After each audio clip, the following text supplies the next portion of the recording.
You can navigate to the lot tracking module by clicking the lot tracking button from the main menu. The lot tracking module holds lot detail information and lot transaction information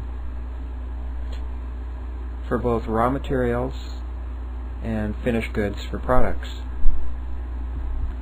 You'll notice that there's both a modifiable lot serial ID and a system lot ID.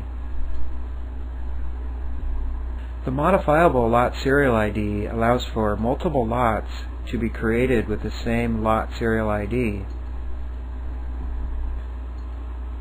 This allows for the lots to be broken apart, so part of the lot could have a status of released and part of the lot can be in unreleased status. This also allows for one lot to be used on multiple inventory IDs if your company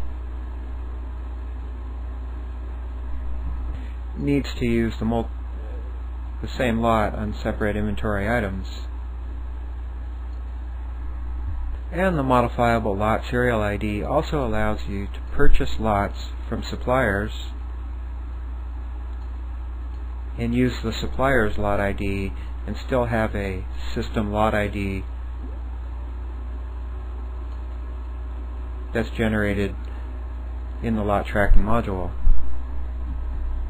And the lot detail window also shows summaries for quantities added, quantities used, and the quantities on hand and the current quantity on hand for this lot.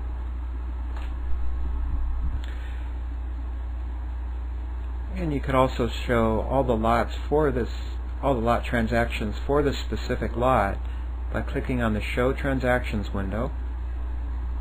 And then this will show a list of all the lot transactions for this specific lot. And then by clicking on the Show Inventory by Location button,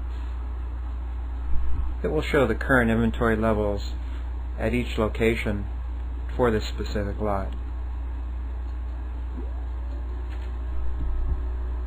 But we will go into more detail about lot transactions and inventory by location in other training movies.